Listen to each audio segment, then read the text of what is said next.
So now, when we are talking about fertility, what kind of cases are you seeing recently compared to many years ago? So let's go back 10 years, and I will just start transiting 10 years ahead as well. Before, let's say a couple, a man and a woman gets married, and if they are trying to have a baby and they are not able to have so, the family will always first blame the women. Correct. That there might be some problem with her. Go to a gynecologist and get yourself evaluated. So the gynecologist was always the first point of contact for the couple. Over a period of years, where gynecologists themselves started to seeing that there is no female factor as such in terms of that couple, so gynecologist was the first point of contact for such couples.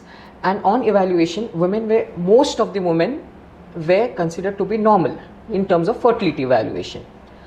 And when they went to the other side of the story, as in they started doing a male factor evaluation, a basic, let's say a semen analysis, they themselves did not know how and whom to refer. And in such cases, the couple will struggle to have a self cycle.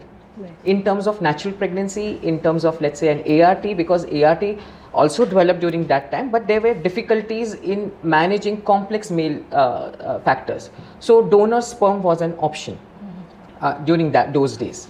Now science progressed, the internet progressed, the people progressed. So we over a period of time, studies have shown that 1 in 6 couples are infertile, of which 49% are related to male factor infertility.